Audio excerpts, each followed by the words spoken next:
Welcome to our series on the witnesses of the Book of Mormon. My name is Camrey Bagley Fox, and we are back with Daniel Peterson, the president of the Interpreter Foundation and executive producer of the Witnesses Project. Thanks for being here, Dan. Thank you.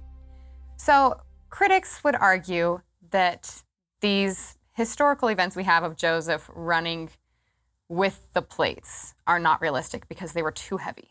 What do you think about that?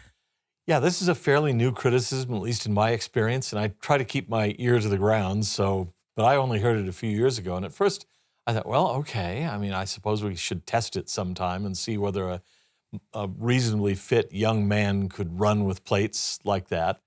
But in fact, the nice thing is, in filming Witnesses, we've basically done the experiment because our Joseph Smith, Paul Wuthridge, had to run with those plates through a wooded area over and over and over again, holding them with one arm. He didn't even get to change arms, which I assume the historical Joseph Smith got to do because we're filming, right? And so you have to get it the same way each time. He has mentioned, and I think this is really interesting, he said originally people were wanting to splash some water on him to make him look like he was working up a sweat. Right. He didn't need it after a while, and they realized he didn't need it because he really was. Yeah, we'll bring you the other way. But the fact is, we now have film evidence of that actually being done. So it's not a theoretical question. And I'm leaving out of this the fact that Joseph probably had some adrenaline pumping that Paul didn't because he's being chased by a mob. Right. And I'll leave altogether out the idea of possible divine help in being able to do it. But the fact is, we know it can be done. He was given a set of plates to carry, and he had a choice of a really light set of plates, but he didn't choose them, because he knew that he would run differently. It would look different if he had a light set of plates. So he carried the heavy ones, which are about the weight of what we think the historic plates were. Roll sound. Sound speeds. Action.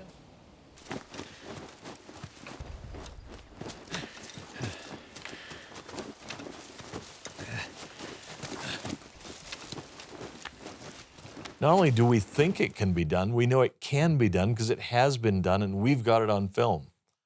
And we have other references of people not necessarily running with the plates, but for example, Emma Smith says that she moved the plates. We know that Catherine Smith moved the plates as well. So it seems reasonable that if Joseph's younger sister, who certainly was not as strong as he was, could lift the plates, that Joseph would feasibly be able to run with them. That's right. And I've had feedback on this from also military people who say, when we train, we have to run with packs that are heavier than that.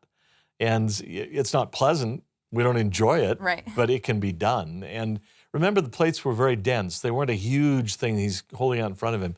They're relatively small and dense. He could hold them close in. That makes it a little easier, too. It would be still exhausting.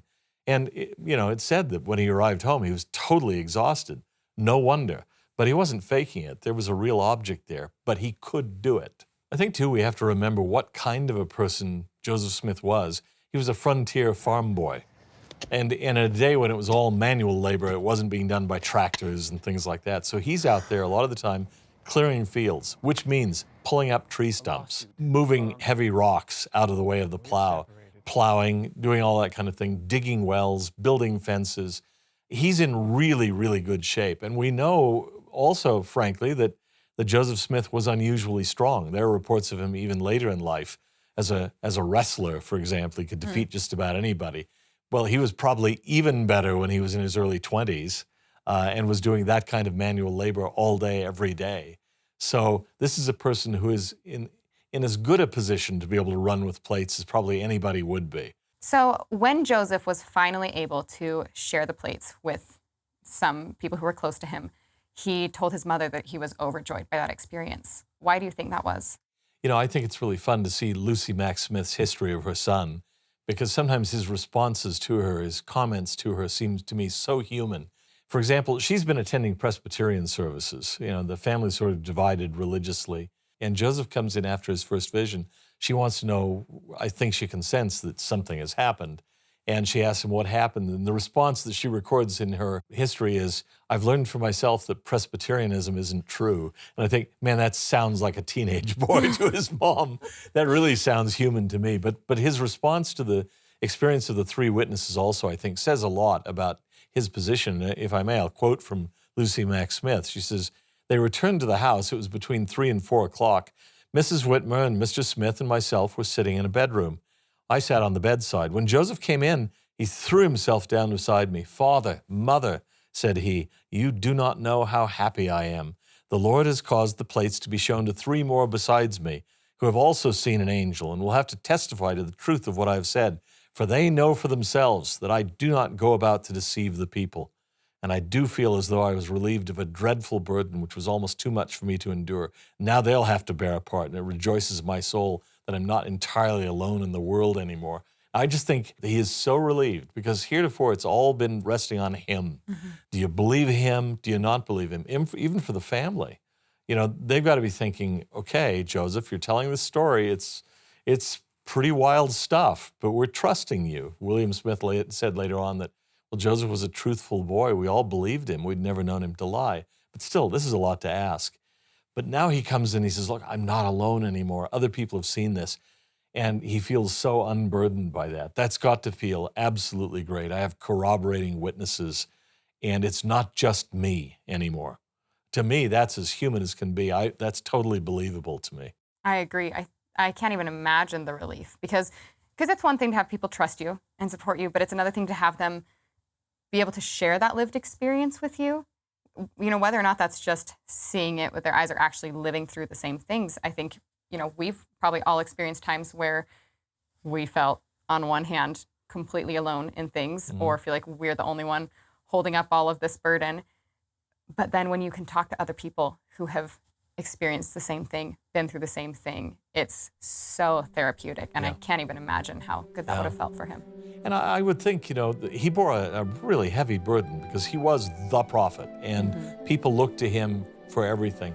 And I've thought sometimes there had to be moments in Liberty Jail, for example, where you'd think, I'm here, I can't do anything. My people are being driven from one state to another. It's cold, they have no shoes. Some have died, and it's because of me. And it would really be helpful sometimes to remember, I'm not alone in this. It's not just my word. That would be an awful burden to bear. Great. Thank you.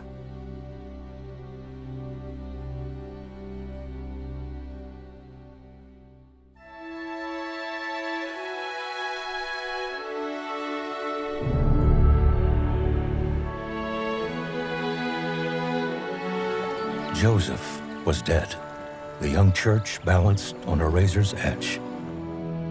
For grieving saints, there was no tested path, no definitive word on who should lead. But mere hours following Joseph's death, some began to campaign, while others looked for revelation from God.